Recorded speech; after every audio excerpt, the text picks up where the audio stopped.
Audio Jungle.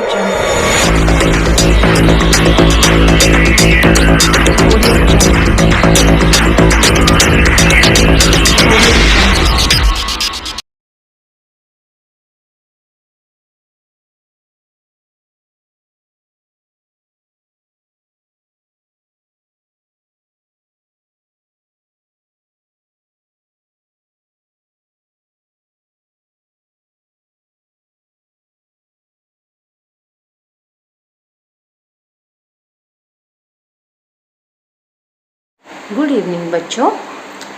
आज जैसा कि आपको पता ही है कि आपका सेट जुलाई 2022 का मैथ्स का पहला पेपर हो चुका है क्लास 7th।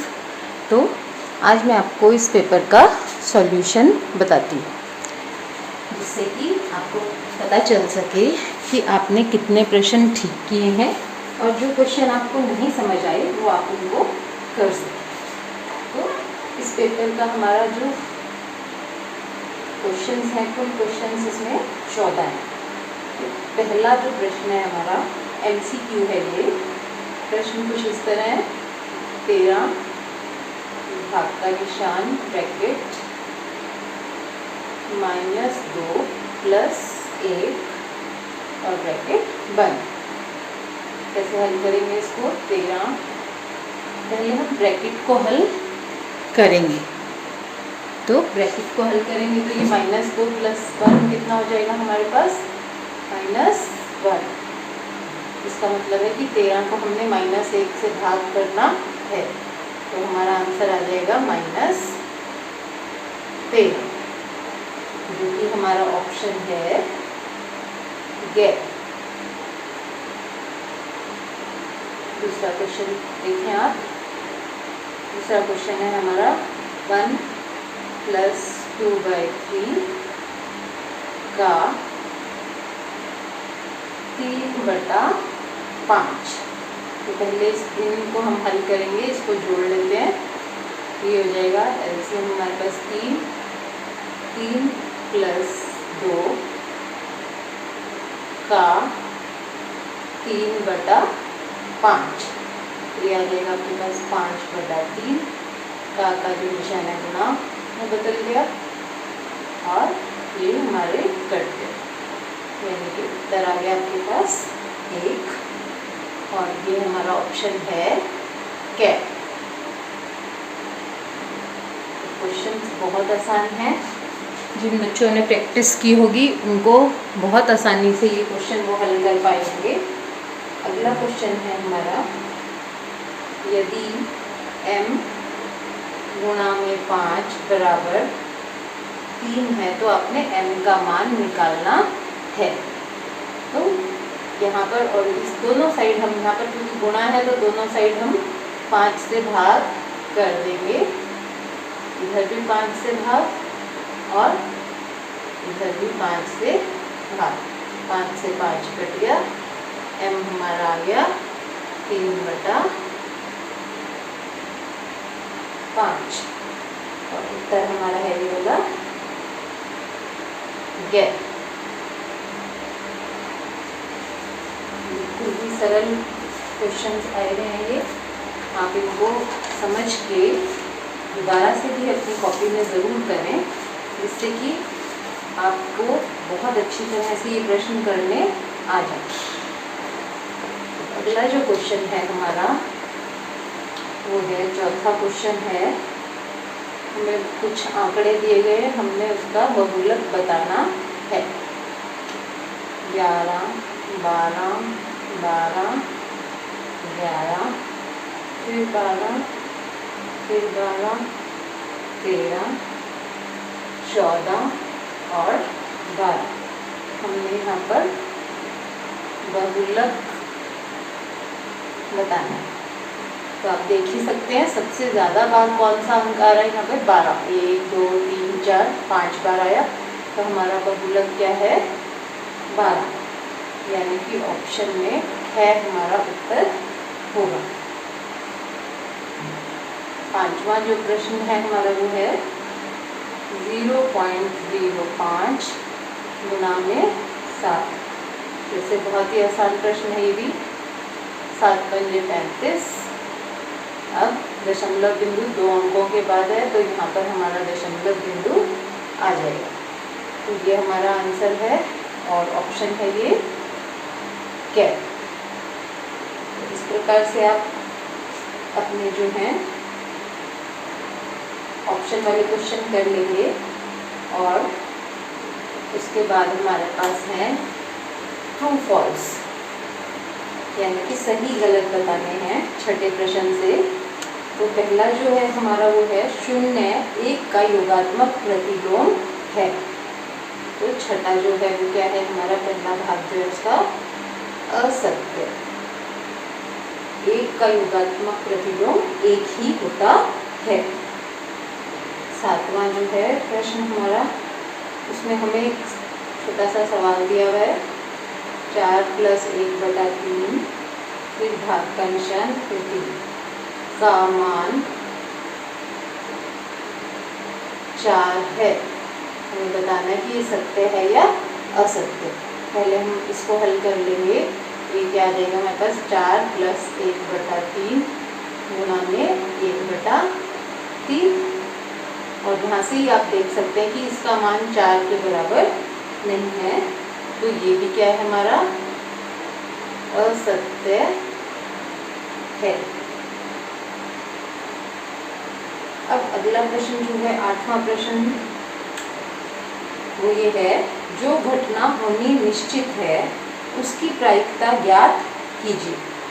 तो जो घटना होनी निश्चित है उसकी प्रायिकता कितनी हो जाएगी हमारी 0, यानी कि 0, क्योंकि वो घटना तो होनी ही है। जैसे सूर्य उगेगा, इसमें हम ये नहीं कह सकते उगेगा या नहीं उगेगा, वो जरूर उगेगा, तो प्रायिकता का यहाँ पर सवाल नहीं आता।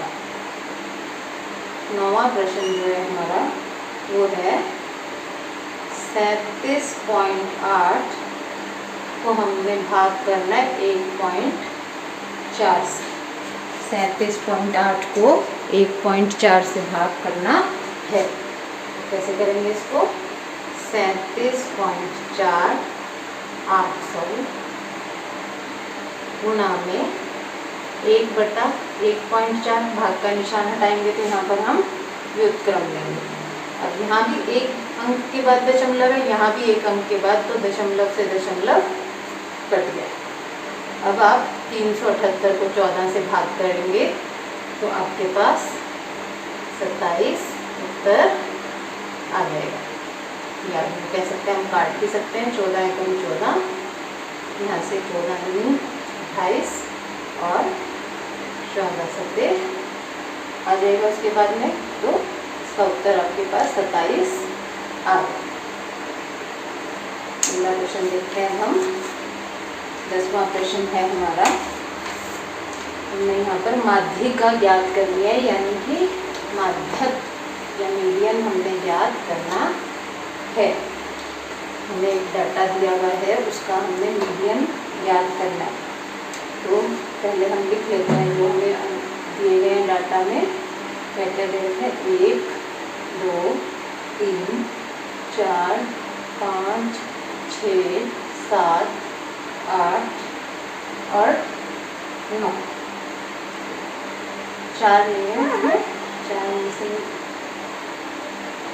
दोनों में थोड़ा अलग अलग दे रखा है। इंग्लिश मीडियम वाला जो क्वेश्चन दे रखा है उसमें 4 भी दे रखा है। तो अगर 4 दे रखा है तो हम कैसे निकालेंगे इसको? माध्यिका मतलब बीच वाला, तो माध्यिका कौन सा हो गया हमारा 5। इसका क्या उत्तर आएगा आपका? माध्यक या माध्यिका जो है वो क्या है आपका 5। अगला क्वेश्चन है इसमें 11वां प्रश्न। एक कार 1 लीटर में 16 किलोमीटर दौड़ती है। एक कार जो है 1 लीटर पेट्रोल से 16 किलोमीटर दौड़ती है। 11/4 लीटर पेट्रोल में कितनी दूरी तय करेगी? तो 1 लीटर में कितना जा रही है वो 16 किलोमीटर। अब हमने निकालना है 11/4 लीटर में, तो 16/1 गुणा में 11/4, 4 एकम 4, 4 चौके 16, तो ये हो गया आपका 44 किलोमीटर जाएगी। 11/4 लीटर में कितना जाएगी? 44 किलोमीटर जाएगी। अगला क्वेश्चन है हमारा 12वां क्वेश्चन। यदि आप किसी संख्या के 6 गुणे में से 3 घटाते हैं तो आपको 9 प्राप्त होता है। तो हम मान लेते हैं, माना कि संख्या जो है वो क्या ले लेते हैं हम? x ले लेते हैं, और उसका 6 गुना जो है यानी कि 6x में से 9 घटाते 3 घटाते हैं तो हमें 9 प्राप्त होता है। इसको आपने समीकरण के रूप में लिखना था, तो हमारा उत्तर यही है। समीकरण हमारे पास क्या बन गई? 6 गुना में से, यानी संख्या का 6 गुना 6x में से 3 घटाया और हमें 9 प्राप्त हुआ। अगला क्वेश्चन जो है 13वां, वो है लक्ष्मी के पिता की आयु जो है 49 वर्ष है। उनकी आयु लक्ष्मी की आयु से 3 गुने से 4 वर्ष अधिक है। अब यहाँ पर हम लक्ष्मी की आयु मान लेते हैं। माना कि लक्ष्मी की आयु जो है उसको हम मान लेते हैं x वर्ष। तो उसके पिता की आयु कितनी हो जाएगी? पिता की आयु जो है लक्ष्मी की आयु से कितना है? 3 गुना है, यानी कि 3x + 4।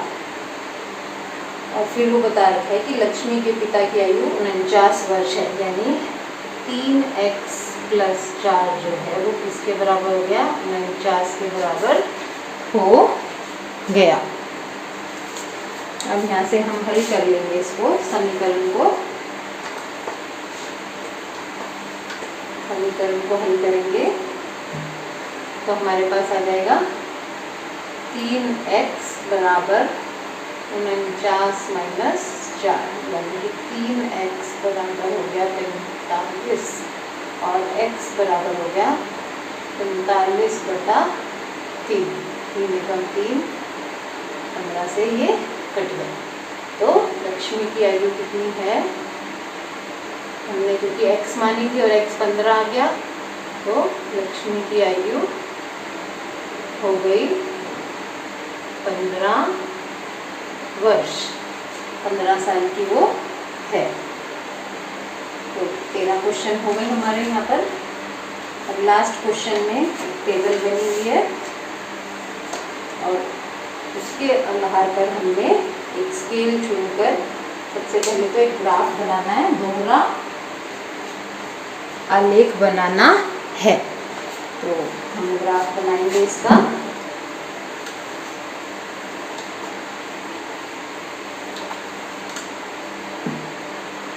हमें यहाँ पर एक विद्यार्थी के प्रथम सत्र और द्वितीय सत्र के अंक बताए गए हैं। तो हम x एक्सिस पे तो अंक ले लेते हैं अपने, और y एक्सिस पे हम विषय ले लेते हैं। तो यहाँ पर हम स्केल ले लेते हैं कि 1 सेंटीमीटर जो है हमारा ग्राफ का वो 10 के बराबर है। 10, 20, 30, 40, 50, 60, 70, 80, 90। और नीचे की तरफ हम विषय ले लेते हैं। ये तो हो गए आपके इस तरफ अंक, और इस तरफ हम ले लेते हैं विषय। कौन कौन से विषय हैं हमारे पास? सबसे पहला है अंग्रेजी, फिर दूसरा विषय है हिंदी, तीसरा है गणित, अगला है हमारा विज्ञान और लास्ट में है सामाजिक विज्ञान। ये 5 विषय में इस बच्चे के अंक हमें बताए गए हैं और इसी के आधार पर हमने इसका एक दोहरा आलेख बनाना है, दंड आलेख बनाना है। तो सबसे पहले अंग्रेजी के नंबर हैं उसके 67, कुछ यहाँ पर आ जाएगा ये।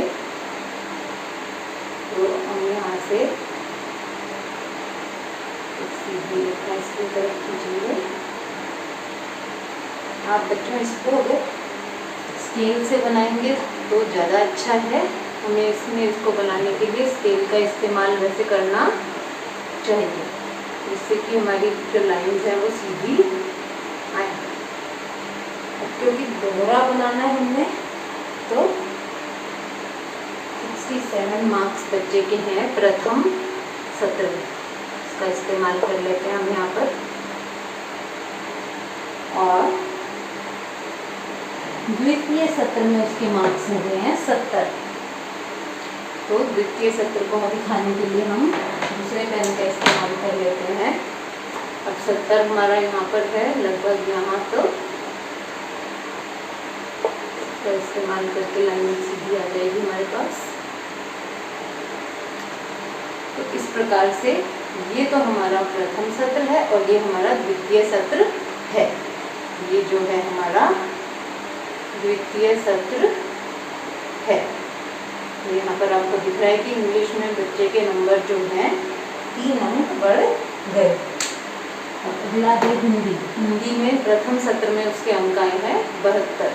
तो 70 से थोड़ा और ऊपर चलेंगे हम इधर लगभग, और इस तरह से इसे हम बनाएंगे। आपको इसे बनाते समय पेंसिल का इस्तेमाल करना चाहिए तो, और स्केल से बनाएंगे जिससे कि सभी लाइंस सीधी आए। और दूसरे सत्र में हिंदी में जो है बच्चे के नंबर कम हो गए हैं और मार्क्स हैं 65। तो 60 हमारा यहाँ है, 65 लगभग यहाँ पर होगा। तो इधर बनाएंगे। देख सकते हैं आप दंड आलेख से हमें देखते ही पता चल रहा है कि बच्चे ने मार्क्स ज़्यादा लिए हैं या कम लिए। हिंदी में पहले सत्र में उसके हैं 70 और दूसरे सत्र में 65। अगला विषय जो है हमारा वो है गणित। गणित में पहले सत्र में जो है बच्चे के मार्क्स जो है वो है 88, यानी कि 90 से थोड़ा सा नीचे यहाँ पर आ जाएगा हमारा। इसकी सीधी रेखा में हम जाएंगे तो यहाँ हम ड्रॉ करते हैं इसको।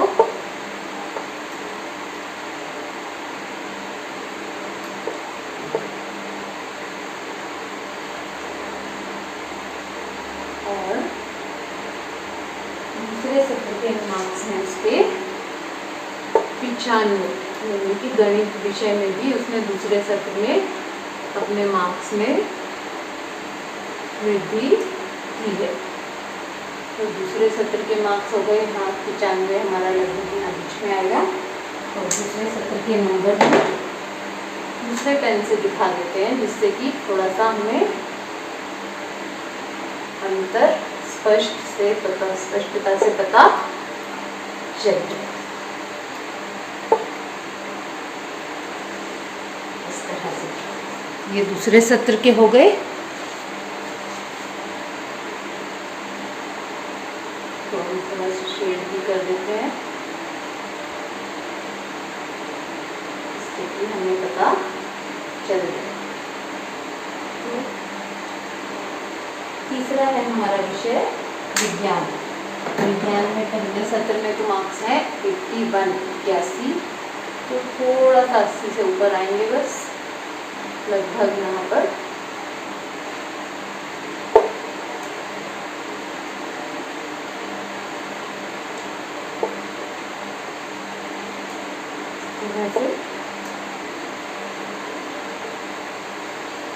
ये जब आप ग्राफ पेपर पे बनाएंगे तो ये बहुत अच्छा और आसानी से बन जाएगा। और दूसरे सत्र में बच्चे के नंबर हैं 85, यानी कि 80 और 90 के बीच वाले जो भाग है हमारा, थोड़ा सा ऊपर हो जाएगा हमारा ये।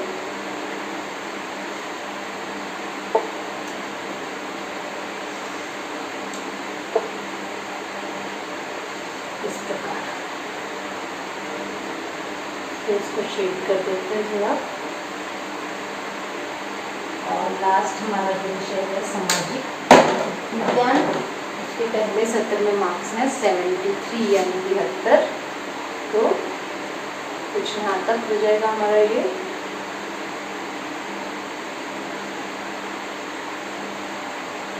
तो यहाँ तक ले लेंगे इसको।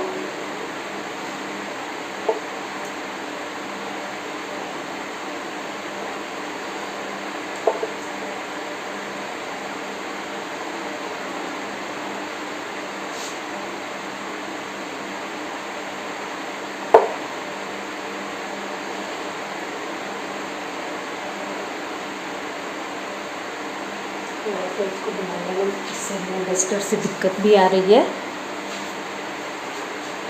स्केल से आप आसानी से बनाएंगे इसको।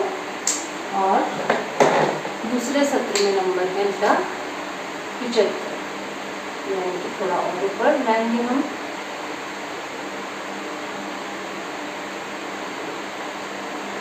और ये इस प्रकार से आपका ग्राफ कुछ बन जाएगा। तो इसे दोहरा दंड आलेख हम कहते हैं। ये मैंने आपको ये अध्याय करवाया था, तब भी मैंने आपको ये बनाने बताए थे कि हम किस प्रकार से ये बना सकते हैं। तो आप वो वीडियो भी देखें। और इस प्रकार हमने इसका चित्रण करना था। इस प्रश्न के लिए इस प्रकार हमने इसका चित्रण करना था। अब यहाँ फिर भी मैं आपकी सुविधा के लिए मार्क्स लिख देती हूँ। जैसे पहले पे 67, यहाँ 70, इधर है 72, 65, इधर है 58, 95, फिर है 81, 85 और इधर है हमारे 73 और 75। यहाँ हम अपना स्केल लिख देंगे कि 1 सेंटीमीटर जो है वो 10 अंक के बराबर है। और जो नीला है वो है प्रथम सत्र, और जो लाल है वो हमारा है द्वितीय सत्र। नाम जो है हमारा वो द्वितीय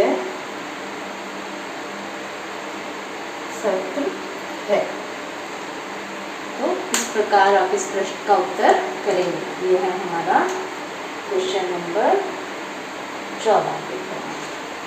अब इसके संबंधित कुछ हमें प्रश्न भी पूछे गए हैं। जैसे पहला प्रश्न है कि किस विषय में विद्यार्थी ने अपने प्रदर्शन में सबसे अधिक सुधार किया है। तो आप देख सकते हैं कि यहाँ पर गणित में सबसे ज़्यादा सुधार हुआ है। गणित में पहले सत्र में 88 नंबर हैं, जबकि द्वितीय सत्र में 95 हो गए, यानी कुल 7 नंबर बच्चे ने बढ़ाए हैं। तो पहले प्रश्न का इसका उत्तर है हमारा गणित। और दूसरा जो है प्रश्न वो क्या है, किस विषय में सबसे कम सुधार हुआ है। तो सबसे कम सुधार जो हुआ है वो हम कह सकते हैं हमारा हिंदी में तो प्रदर्शन गिरा है। सुधार सबसे कम जो हुआ है वो हुआ है सामाजिक विज्ञान में। इसमें भी केवल 2 अंकों का ही अंतर है। और इस विषय में प्रदर्शन गिरा है हिंदी में, पहले सत्र में 72 है और दूसरे में 65 हो गए। तो इस प्रकार से ये आपका पूरा पेपर मैंने आपको सॉल्व करके बता दिया। मुझे उम्मीद है कि आपको समझ में आ गया होगा और आप इसे एक बार दोबारा से कॉपी में ज़रूर करें। पेपर का स्क्रीनशॉट भी मैं आपके साथ शेयर कर दूँगी। Thank you very much.